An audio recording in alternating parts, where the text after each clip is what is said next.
Good evening, you gorgeous ones, and welcome to day number 4. Right then, I'm going to give you all 30 seconds to find me, to notice that I have arrived. If you're catching on replay, feel free to jump forward by about 3 minutes, just for me to make sure that I'm in the right place, that I've got sound, I've got video, I've got people watching. Can someone please comment, just so that I know everything's working, and then we can get stuck into another fabulous conversation. So who's going to comment first? I can see Christine's watching. I can see Louise is watching. Someone say a quick hello. Okay, I'm definitely in the right place, which is fabulous. So let me switch that off. Have I got comments this evening? I don't have comments. Oh no, I do. Diana, thank you. Right. Without further ado now, we are officially starting, because it looks like sound is working, video is working, I'm in the right group, and everything's going according to plan. So, good evening everyone. Louise, Diana, Christine, Alison, Carly, loads of you who aren't saying who you are, but I can see you're watching. Kim, Denise, oh my gosh, this is so cool. Right then, you lovely ones, should we make a start on day number 4? I'm going to assume that you have watched 1, 2 and 3. If you haven't, that's cool. Just go back and watch them though, because they all make sense together. And I'm doing this on purpose in a very specific order. Carly just caught up on last night's session with about 30 minutes to spare before tonight. Amazing. And you put a light bulb. Oh, that's exciting. Okay, so are you ready? There isn't a worksheet for today. I've had the most amount of tech issues, by the way, this week, so I'm actually very pleased that this is working tonight. Emails have crashed. Things that were scheduled to be sent out haven't gone. Something that I was getting ready for today hasn't actually worked out how it was meant to, so that's going to be now tomorrow. So yeah, we're just getting on with things. Life continues, right? So it is. Okay. Day number 4, we all ready? How's everyone feeling, by the way? Let's do a quick check-in. Give me some words. If you've watched day number 1 and 2 and 3, and we're about to start day number 4, how are you feeling about all of this? So compared to when we started on day 1, compared to now, give me some thoughts. Throw some words at me. In relation to this, obviously, not just like random words. How are you feeling? Right, Janine's feeling good. Amazing. Well, whatever you're gonna say, it's always welcome. There's no right or wrong answer.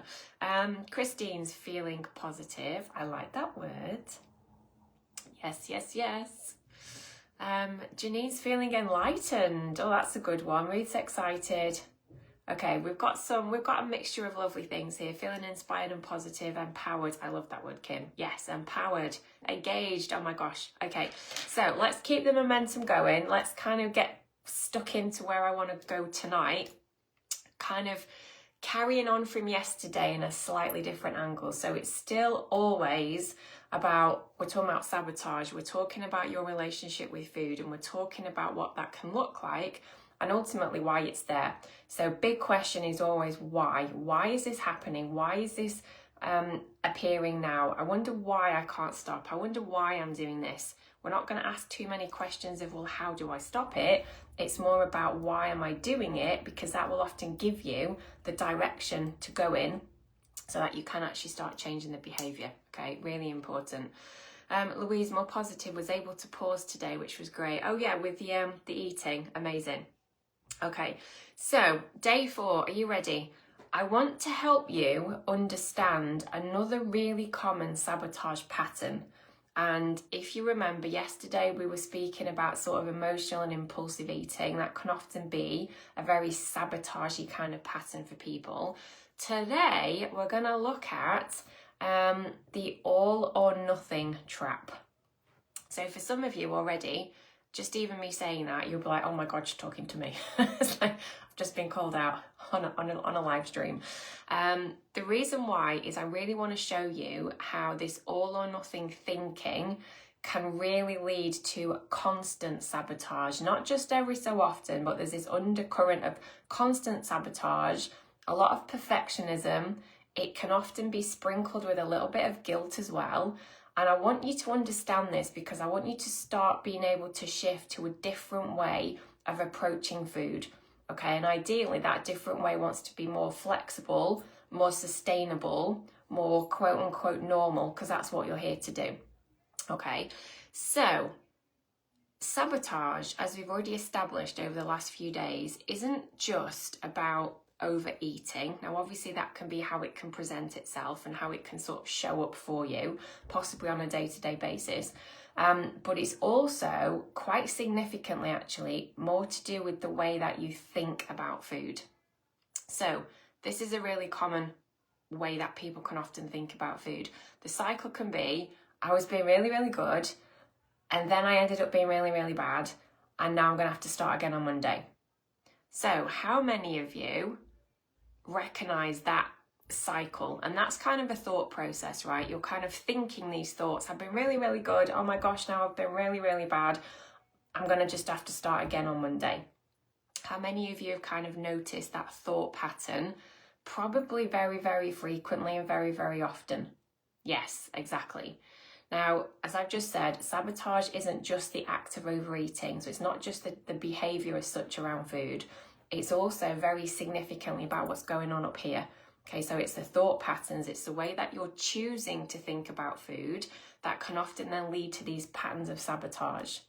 So there is a big difference between perfectionism and progress. So if you believe, and as I say this, I want you to really think about complete honesty, okay? For you, is this true? If you believe that you have to be perfect with food in order for you to succeed, in order for you to get the outcome you desire, in order for you to lose the weight that you want to, but if you believe you have to be perfect, whatever that might mean for you, you're always going to feel like you're failing. So, is that you? Do you have a mindset of, I'm striving for perfection? I'm wanting to find the perfect way to do this. There has to be a perfect way to eat. I have to be a perfect person around food. So everything to do with perfect, that's connected to food, eating habits, food choices, and everything in between. If that's you, raise your hands. Okay, we've got quite a lot of you, as I would suspect. Now, the problem with that approach is, again, this isn't a you thing, this is a brain thing. But if that's the approach that you have, you're always going to feel like you're failing. Because if one bad choice or one bad meal means that for you in your brain, you then start to believe that you've somehow ruined everything and you need to go right back to the beginning again, you're going to keep noticing these sabotage patterns appear where you have to then keep starting over. Does that make sense? So we've got this, I need to be perfect. That doesn't happen, as I'm about to explain why in a second. You then start to think, oh, well, I've made a bad choice. I've eaten the wrong thing. I've messed up. So the sabotage behind that then is, I need to now start again. And then this is that sabotage pattern. The sabotage pattern is 2 steps forward, 1.5 steps back. Or sometimes it's 2 steps forward, 2 steps back. So you're never actually making progress. All you're doing is trying to be perfect. Perfection isn't attainable. And then you go right back to the beginning again. How many of you can relate to that? I'm going to put my hand up for sure, because that was definitely my experience around food back in the day, as I'm sure it probably is for quite a few of you as well. Yeah, perfection. So I'm going to give you some examples in a second about this all or nothing mindset in action. But before I do, I'm going to open the room up, so to speak, and I want you to have a think now for yourself. What are some of your most common all or nothing thoughts? And this is an opportunity now for you to get really honest with yourself. So what are some of your most common all or nothing thoughts around food? And this all or nothing mindset, remember, it's not a you thing as such, it still is a brain thing. And it's something that most people don't even realise that they're doing. They don't often realise the extent to how their all or nothing mindset around food is actually a massive sabotage pattern. Because remember, all or nothing is you're either doing it perfectly or you're not doing it at all. And this is really common in diet culture, whereby you are extremely controlling with food to the point of obsession, or you're swinging in the opposite direction and you're inhaling the contents of the kitchen cupboard. There is no in between. So have any of you got any common all or nothing thoughts? Should I give you the ones that I thought of and then we can have a little chat about it? Hang on, Carly. If I eat a snack, I won't want to stop. So I'll either not have any or I'll give in and binge. Yeah, so it's not that you're going to have a bit or one. It's all or nothing. Exactly. Diana, mine's around sugar. I can't have a tiny amount, so I'm better with none. Yes. Ruth, I've eaten too much for lunch now. I can't eat dinner. Oh, that's a good one. So it's almost like there's compensation. I've had this, so now I can't have that. Okay. Right, let me give you the ones. I think I've got 3 here to share with you. There are obviously many more, but these are the ones that I thought of. So a common thought would be something like, I've eaten something I shouldn't have done at lunchtime, so the whole day is now ruined. Or it could be, breakfast or afternoon snack or something of your choice. Another one is, I've been doing so well, but then I've had such a bad evening, or I've had a bad day, or I've had a bad weekend, so I might as well give up. Now that can often be a trigger to then lead to emotional eating or binge behaviour. And we kind of touched on that a little bit yesterday. If you have been doing really well, so again, all or nothing perfection, and then something happens, the brain then can often go, oh, well, what's the point? You might as well give up. And then sometimes in that mindset, which is now a sabotage pattern, you're going to find yourself just eating whatever you can, sometimes quite mindlessly, very automatic, not really paying attention, getting quite overwhelmed and guilty and frustrated by it, but you're doing it anyway. And then the pattern continues whereby you start to decide to start again. Starting again is a very common pattern here. Now, this is another one, actually, this all or nothing mindset. Those of you that are consciously choosing to lose weight, which might be a high percentage of you, sometimes the all or nothing mindset can also be around that too. So, for example, if I'm not losing weight fast enough, then what's even the point? So it's that all or nothing. I'm either doing it like fully and I can see it and it's happening fast, or I'm not going to do it at all, right? What's the point of me even trying? Do they make sense? And there's plenty more. I think if we were to just have a little brainstorm, or even if you were to think about what you think about throughout the day, you might be quite surprised to notice that you do have a lot of all or nothing thoughts when it comes to food, eating habits, weight loss, etc. So, next question. Are you ready? We're talking about the all or nothing mindset. You all know what it means, black or white thinking. We're talking about aiming for perfection, and all that lovely stuff. Where the heck does it come from? Where does it come from? So you all are probably very experienced with an all or nothing mindset when it comes to food. It's a mindset from my experience professionally, and also from like an eating psychology point of view. It's a mindset that's not going to serve you in the long term, because it creates these sabotage patterns. 1 step forward, 1 step back. 2 steps forward, 2 steps back. So we kind of want to address it, and this is deliberately why I'm wanting to speak about it today. But now, let's start thinking about, well, why? Why do you think that way? Why do you have these all or nothing thoughts around food? Why is your brain throwing out thoughts around all or nothing to do with food and eating and food choice and weight? Why? Where's it come from? So let's have a see. So Christine has said childhood. Yep. Kim is shouting at me in capital letters with exclamation marks. Diets! Diets indeed. Yep, absolutely. Louise, good girl mentality. Oh yeah, absolutely. That can definitely be sort of wrapped up in that for sure. Right, let me share the ones that I've written and I'll come back to the comments in a second. Now, these are in no particular order. They're the order that fell out of my head when I was thinking about it. But the first thing that I thought about, which is actually what Christine mentioned, it's childhood conditioning. So a lot of people, and maybe you included, grew up with a lot of messages around success and failure that focus quite often on extremes, such as either you're perfect or you've failed. And this conditioning, which is ultimately what it is, it's kind of conditioned your brain to think in a certain way. It can often carry over into adulthood, as most of our conditioning from childhood tends to do. And it can really then start to shape how we start to approach food and eating and self-discipline around all of that as well. So have a little think about whether that resonates for you out of curiosity. We're not delving into childhood past right here and right now. It's more about, okay, does that make sense? Can I feel whether there's something in that for me? So were you in an environment where there was a lot of pressure put on perfection, where there was a lot of messages around success and failure, where there was a lot of kind of conditioning around you have to aim for perfection or anything less than perfect isn't okay. And it's something that possibly you have then continued to do around food and eating. Yeah? Okay, so childhood conditioning. The next one is, and this is bizarre because this is the order that you guys commented. So Kim shouted diets at me, and actually diet culture is the second thing that I've got on my little list here.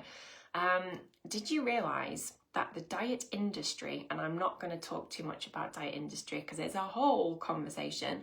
However, the diet industry actually thrives on the all or nothing mindset. And that might not be something that you've ever recognised before. The reason being is because diets often promote there's a right way and there's a wrong way. There's our plan that's going to work, or there's no plan, then you're going to fail. Obviously, very extreme examples. But diets do often promote a lot of kind of strict rules. There's often promises of like immediate success, or you're going to fail. If you slip up, the diet's narrative often encourages you to sort of start over, to try harder, you know, to get back on it. It kind of reinforces that mindset of you're either on it or you're off it. You're either doing it right or you're doing it wrong. You're either sticking to the plan and being a good girl, or you're doing the complete opposite and you're being a little rebel. So diet culture is definitely a contributing factor to where the all or nothing mindset appears from, because there's a lot of black and white thinking that is taught to us if we have ever been a customer of diet culture, which I'm guessing for most of you, that's absolutely true. Okay. The next thing as to where it can come from, kind of where it can come from, but also what it's all wrapped up in, is perfectionism. So have we got any perfectionists watching? Are you a perfectionist? So Carly, you're saying that you're like that with work. Perfect or fail. So clear to see why it's the same with my diet. Yes. So perfectionism, interestingly, my observation anyway, is a high percentage of people that I've ever worked with. So clients, people that I have in my programs, in my world, of which I'll tell you what they are tomorrow. Certainly private clients, a high percentage of them have got perfection tendencies.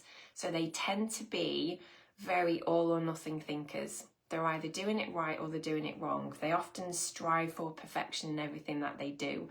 They often try and set kind of standards for themselves that sometimes aren't always achievable just because, but then they beat themselves up because they haven't achieved it. So perfectionism is also part of where this all or nothing mindset can come from, and vice versa. Because people with perfectionistic tendencies, they are much more prone to see like black and white terms, so all or nothing thinking.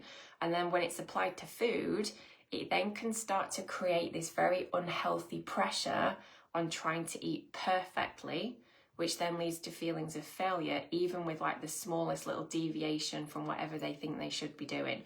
Now, I am a recovered perfectionist, and I say that now with pride, because perfectionism can be a very crippling thing to experience, because you're never going to succeed. Like, perfectionism by definition is a made-up standard that can never be realistic. So if that's you, some of your all or nothing thinking is coming from this inner part of you that's trying to be a perfectionist. And underneath perfectionism, by the way, there's often some quite big self-beliefs about not feeling good enough. And that sometimes can be where the perfectionism comes from. What else have we got as to where it comes from? Sometimes things like fear of judgment can also be where this all or nothing thinking can come from, because If you believe that you don't fit in, or you have a fear of being judged, or you have a fear of not being liked, sometimes within that sort of social pressure, and again, this is very suggestive, I guess, of just like social conversation, so things through like family, peer, media, stuff that we are exposed to, sometimes all of that can then lead to us creating this belief that eating perfectly is the only acceptable option of actually fitting in. Now, that can also be tied into weight loss as well. However, once again, that can then start to cause this really unhealthy and dysfunctional relationship with food, because if you then end up slipping, you're going to feel that you failed. There can be guilt, there can be shame, and then you have that urge to start over. What else have I got down here? All or nothing thinking can also come from, let me choose another one. I've actually got loads. I'm not going to go through all of them though. Yeah, let me mention unresolved emotional issues. Now, this is quite a psychotherapy lens to view this, I guess. However, many people do use food as a way to cope with emotion. We spoke about that yesterday. However, sometimes that can be much deeper emotional stuff, such as not feeling good enough, which I just mentioned, feelings of inadequacy, feelings of insecurity, and sometimes that all or nothing mindset can actually kind of appear as a way of trying to control or compensate for other areas of life where control might feel lost or uncertain. Well, that sounds a little bit complex and a bit deep, but basically, if you might be someone who knows that you often don't feel good enough, and maybe there are certain areas of your world right now that kind of feel out of control, or maybe you feel that things are a little bit uncertain in certain areas, all or nothing thinking can actually be a way of your brain trying to control one part of your world because everything else feels out of control. Does that make sense? So once again, the behavior is actually serving you, even though how it's showing up is actually causing issues of its own, which is part of the cycle, isn't it? And then the last thing that I want to mention is past experiences of failure. This can also reinforce this all or nothing mindset. If you've experienced repeated cycles of failure, especially around like dieting and weight loss, which again is really, really common in the world that I am in, it can start to reinforce this idea that only perfection is acceptable and that perfection is going to be the solution. Because if you've experienced moments of kind of doing really well and then you fall off and then you kind of restart again, your brain can sometimes interpret that around, okay, so you need to try harder. You obviously failed that time, so maybe you need to do it a bit better. Maybe you need to do it even better than a bit better. Maybe we need to try and aim for perfection. Now, obviously, that's not a conscious narrative that you have, but it can be how your brain starts to perceive the experience. And that can then lead to this all or nothing approach where any kind of mistake that you think you've had, it kind of ruins everything. So then it pushes you back to start each time. And every time you get started again, you're reinforcing this notion of, oh, I need to be even more perfect because that time hasn't worked again. We've just had a few light bulbs. Did that one resonate with a lot of you? Yeah. I'm very anti-diet culture. I'm just going to deviate for a second so that this point is really wired into your heads. I'm very anti-diet culture because diets don't give you what you need. They don't teach you anything about changing habits, behaviors, associations, relationship with food. It's purely about just eat less of this and eat more of this and measure this and track this. Short-term fix at best. Worst case scenario is it's going to really mess you up around food, as it does for probably 99% of people that are a part of it. I used to be one of those people. Now, if you think about what we've been saying for the last few days, our brain works on habit loops, it works on reward loops, it works on sabotage loops, which is a protection mechanism. And when you have experienced the dieting cycle for many, many years, and that always, by the way, ends in failure because of just how diets are created, all of you have also unintentionally been programming your brain to actually create this now habit loop, kind of, around this past experience of failure.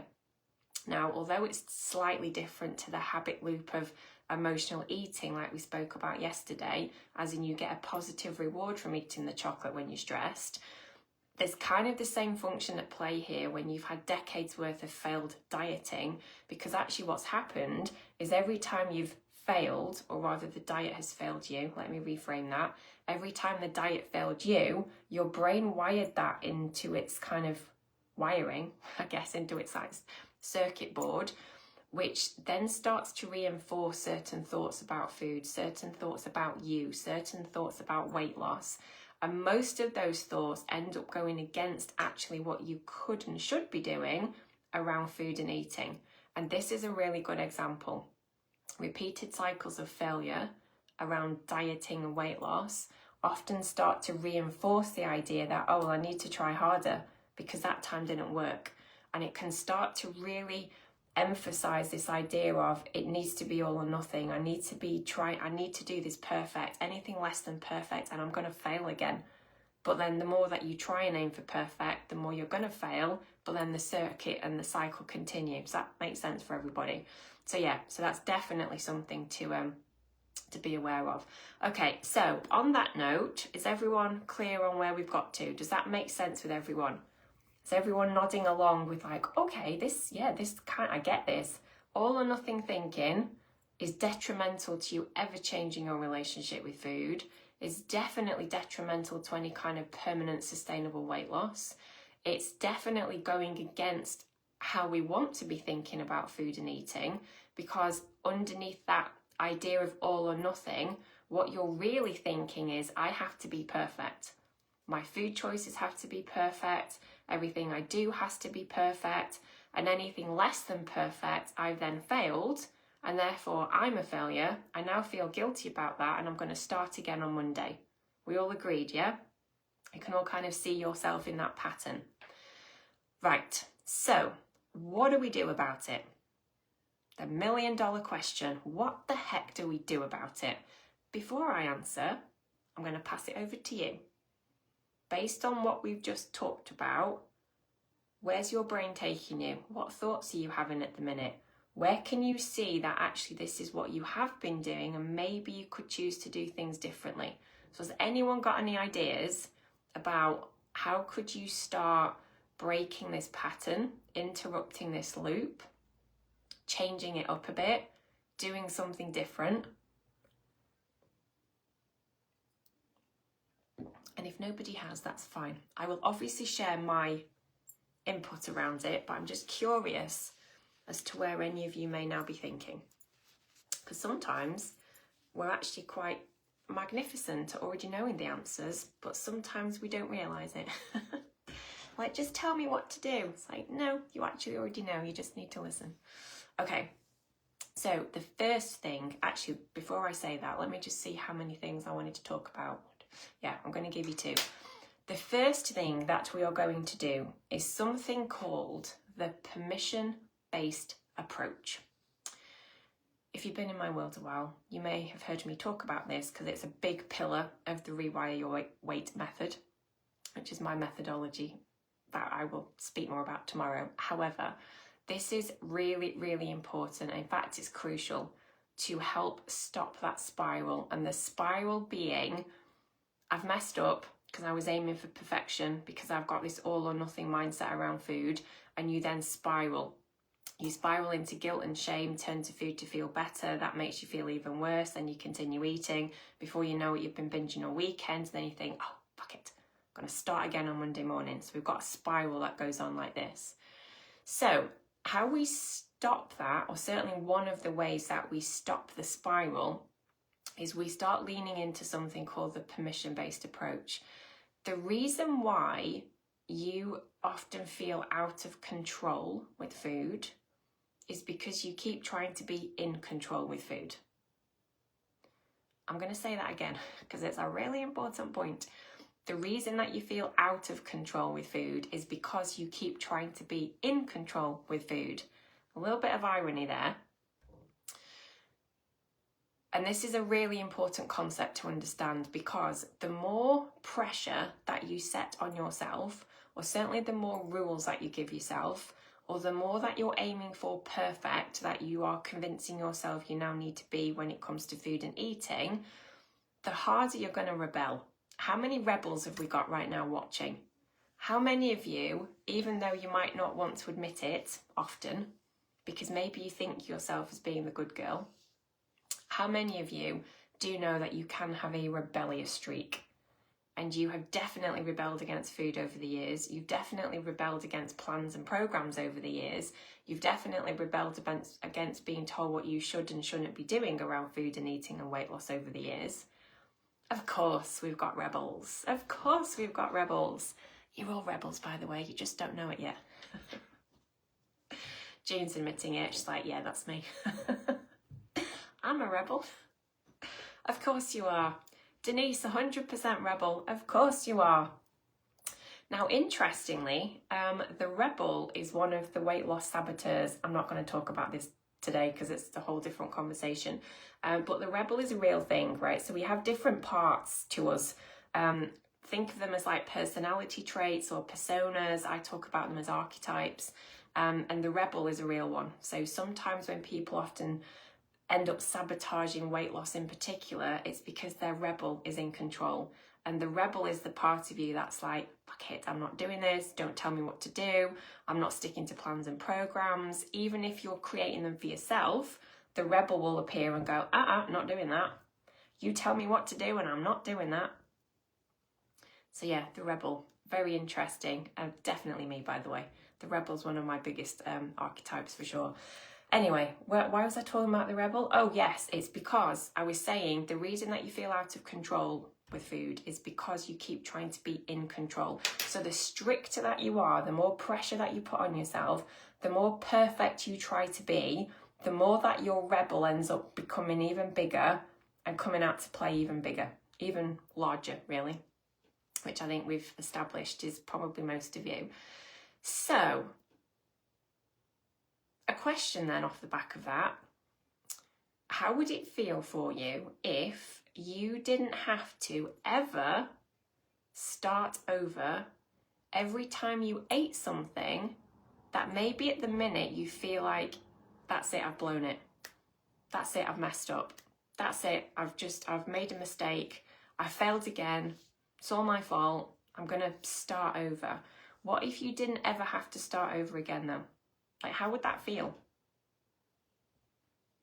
It would be good, wouldn't it? Yeah, of course it would. Because actually the act of starting over reinforces the fact that you've failed. So to break the cycle, we want to kind of get out of this mindset of I need to start again, and I've messed up, therefore I need to start again. I've done something wrong, therefore I need to start again, and I've undone all of that work. I need to start again. If we could get rid of the I need to start again, it would actually change a lot for most of you. So the shift that we need, in that example anyway, is actually moving to the mindset of food is neutral. And what I mean by food is neutral, it means that any choice that you make, so a single choice, is just a single choice. If you decide to eat an entire packet of biscuits in one sitting, I'm going to give you a actual demonstration, as in I want to give you something to think about in a second. Whatever it is that you decide to eat, even if you're like, oh my God, that's wrong, I've messed up, it's all my fault, I should have done that, that's really bad, really unhealthy, too many calories, blah, blah, blah, blah. Instead of thinking in that way, because remember, we want to move out of this all or nothing mindset, we want to move more towards a place of food is neutral. We have so much attachment around food. A biscuit is a biscuit, an apple is an apple. The reason why we have so much attachment to it and how we give it so much like moral weight is because of all the conditioning that we've been exposed to. Diet culture has taught you that a biscuit is wrong, but an apple is good.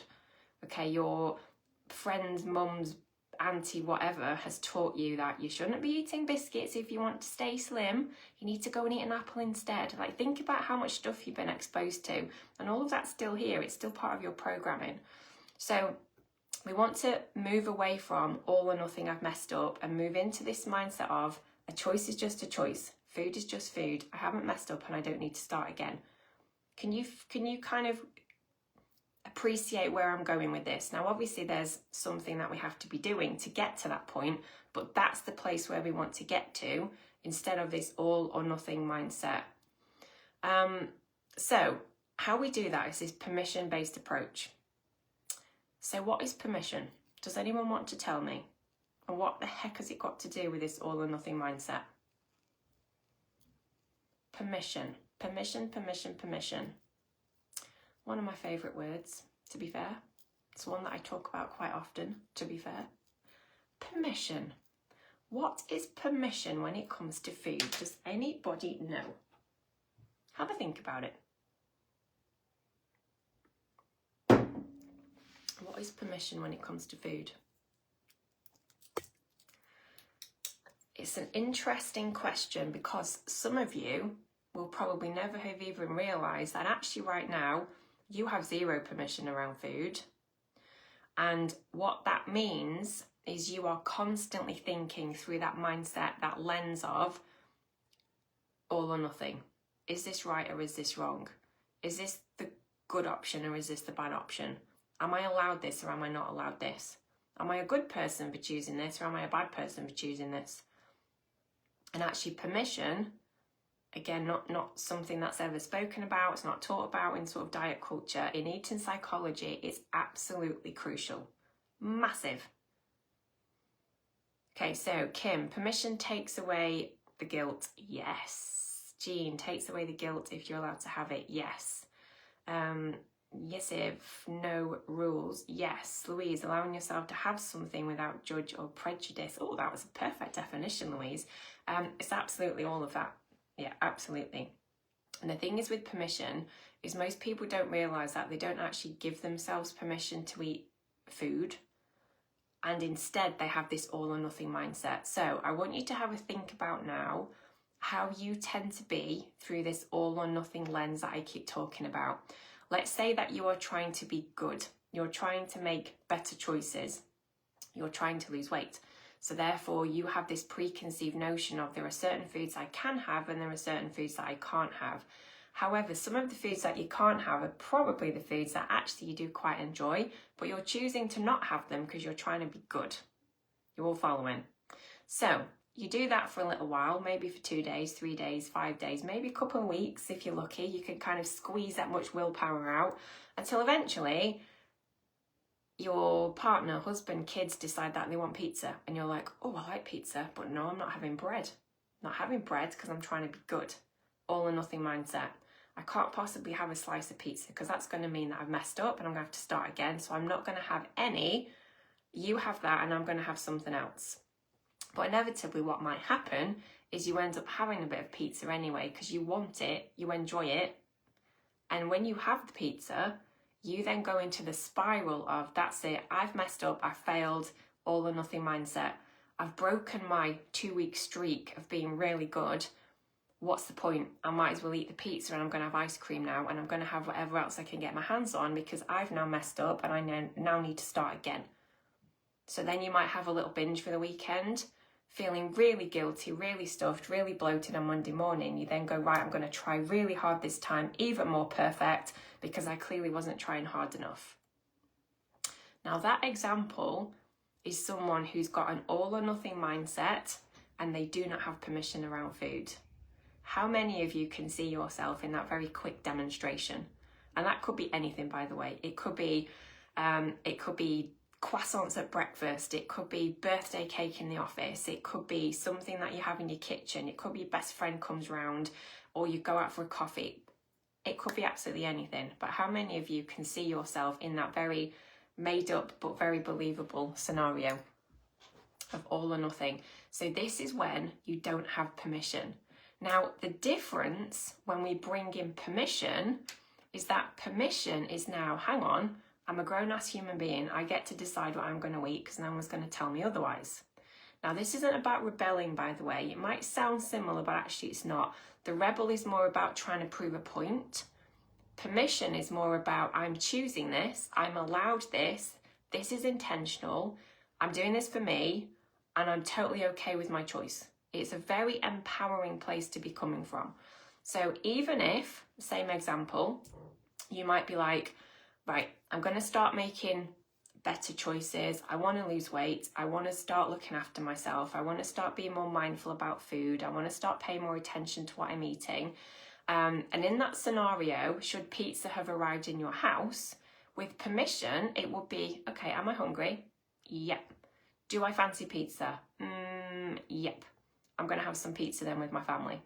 And then it's a case of having the pizza, tasting it, enjoying it, like absolutely savouring the experience and enjoying every single mouthful, checking in with yourself as you do. Do I still want some more? Am I still hungry? Do I want another piece? I think I want another piece. I don't think I'm kind of full just yet. Have another piece. Maybe you eat the other piece. Maybe you'll leave some of it because it's just food now. It's not off limits. It's not out of bounds. It's just a slice of pizza. Pizza is neutral. An apple is neutral. A bar of chocolate is neutral. It's just food. And in that example, you would have said pizza, and at the end of it, whether that's 1 slice, 2 slices, 3 slices, or whatever it happens to be, you would be pleasantly satisfied, you would have enjoyed the food, and there would be no moral attachment to the fact that you ate pizza, because the all or nothing mindset has been gotten pushed to the side, because you're now in a place of, it's permission, I'm allowed to have it.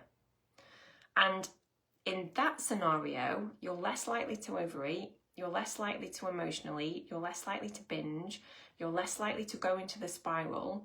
And actually, eating psychology studies have shown over and over and over again that in the long term, that approach is how people lose weight sustainably, not through, I'm trying to be perfect, I'm trying to be perfect, I'm trying to be perfect.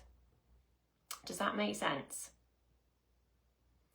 Just digest it for a second, and then let me know if that makes sense. Can you feel the difference? Can you sense the difference? Can you appreciate the difference between all or nothing mindset, I'm trying to do this perfectly, and I'm going to give myself permission? Because those two things can't coexist. It's either all or nothing mindset aiming for perfection, which is actually trigger for sabotage, you're going to go into a spiral, or it's perfection. It's not both at the same time, it's one or the other. Yeah, it makes sense? Amazing.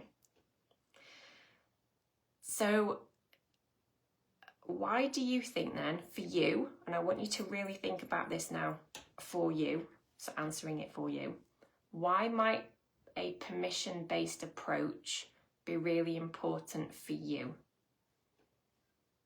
So why might this be something that could be really important for you around permission? Why? Why? Why is it important for you?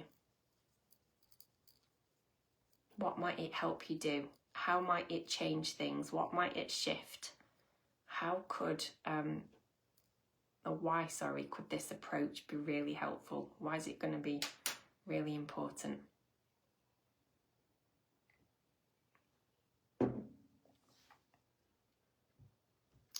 Now, I'm just going to carry on because I've just noticed the time. I'll come back to comments in a second.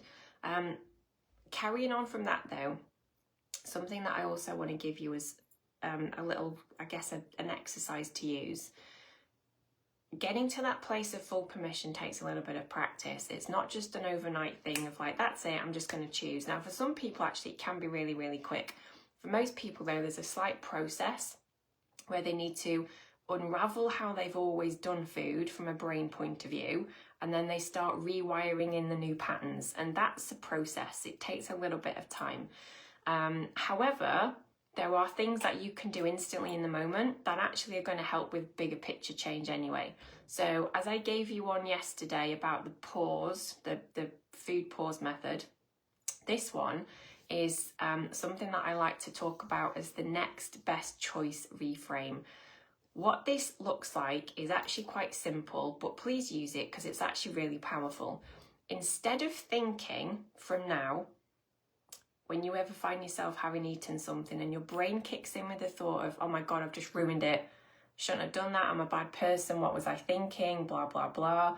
Instead of thinking, I've ruined it, I want you to ask yourself, well, take a deep breath first and then ask yourself, what's my next best choice? What's my next best choice? The reason why we want to get into the practice of asking that is because one, and I'm going to use the word bad, one bad choice doesn't ever have to turn into a bad day or a bad weekend or a bad week or a bad month. You're choosing to do that. And I'm saying that with love, by the way. But it's a choice. You always have a choice. We have way more choices than we actually choose to remember, to be fair. But using that little reframe of, okay, so this has happened. I've just eaten half a packet of biscuits because I was a bit stressed and I've done it. I've done it now. Now, in that moment, you have a choice to go into the spiral of, oh my God, I'm a failure. I've ruined it. I'm pathetic. I shouldn't be I don't understand what's wrong with me. Why can't I do this? Going into the spiral, all or nothing mindset. Or you can take a deep breath and think, right, okay, it is what it is. I'm going to kind of learn from it anyway. I've clearly eaten that because I was feeling stressed, so I can make the connection. It wasn't my fault as such. My brain was trying to make me feel better. And from now, deep breath, what's my next best choice? Meaning later on in the day, when you notice that you're getting hungry, what's your next best choice? Maybe you decide to put some little extra something on your plate that's going to be nourishing. Maybe you decide to put a little bit of salad or some more veggies, or maybe you decide to get something else that's going to nourish you. What's the next best choice? Rather than seeing it as, I've just failed and ruined everything because I ate those biscuits, you haven't. But you're choosing to see that as such if you're in that all or nothing mindset. And that will create the spiral. That will mean the rest of the day will be bad. The rest of the weekend will be bad. And if you're not careful, it could end up becoming a week or more. So please use that question, what's my next best choice? To just see what answers you kind of get for yourself. Because when you remove guilt, and I'm not spoken about guilt at all, I don't think, but when we actually remove guilt from all of this as a topic, it's so much easier to keep going with like positive changes. Often when we're in that place of guilt, which can happen when we think we've failed, we've messed up, we need to start again, all or nothing mindset, the guilt in itself is going to start adding even more need for food for comfort, which is quite ironic. Now, if you're feeling guilty, it's going to make you not feel good. And if you don't feel good, you're likely to turn to food to feel better, which then adds even more guilt, and then the spiral continues. That's the sabotage cycle that we're talking about. So, remove the guilt. What's my next best choice? One bad choice doesn't mean anything. You can continue to make amazing choices for the rest of the day if you choose to. So, final question for you, lovely lot. Final question. Oh, let me have a quick check. Christine, take away the guilt. Oh yes, this was what I asked you, wasn't it? It would take away the guilt and being disappointed in myself. Yes, to finally make food just food. Yes. Don't feel guilty. Don't feel guilt and disappointment in myself. Yeah, that's huge, Denise. Louise, rather than eating it all, consciously giving permission and checking in should help savor every moment and enjoy it rather than stuffing it down. It's very true. Permission has also been shown to increase enjoyment around food, because sometimes when we don't have permission, we are eating faster, we're not tasting it, portion size tends to be bigger because we just shove it in and we don't actually eat it properly. Permission is a very different experience. It's taste, it's the savour, there's enjoyment there, there's pleasure there. It helps the brain notice satisfaction faster. So even though permission might just sound like, so I'm just allowed to have kind of pizza and stuff, yes, when you're hungry, but it's more, there's more to it than that. There's a brain thing that happens as well. So yeah, all those responses, amazing. Right, final question of the evening is this one. Based on this conversation then right now, how would your eating change if you chose to let go of pressure to be perfect? That's a big question. How would your eating change if you chose to let go of the pressure to be perfect? Think about it. Imagine it. Dream. Get into the place of what if. Our brains, by the way, love the question of what if. It opens us up to different possibilities. And I love asking questions of like, well, what if? What if it could be simple? What if it could be straightforward? What if it gets to be easy? What if you get to decide? What if you get to choose? What if that could happen? What if that's already happening? So our brains can sometimes be very rigid and they just stick with what they know. It's also what they're programmed to do. Our job is to challenge the rigidity. So how would your eating change if you chose to let go of pressure to be perfect? Tell me before we finish. Now, I'm going to come back to comments in a second. However, just to remind myself, tomorrow is our final day together. We're going to do something a little bit different. We're going to do a little bit of stuff. I'm actually not going to give too much away because it's going to be beautiful. It's going to be a beautiful ending to the 5 days. And I am also going to share with you all some options that are available for any of you that want to step into my world a little bit closer and you want to maybe start exploring some of this in more detail. Obviously, 4 days at the minute, 5 days for tomorrow. There's a lot that we've spoken about. There's a lot that we've kind of done together already. And there's still other things as well. So tomorrow I've got 2 opportunities that I want to share with those of you that might be interested. So I will do that probably at the beginning of tomorrow's workshop, and then we can carry on with what I want to do.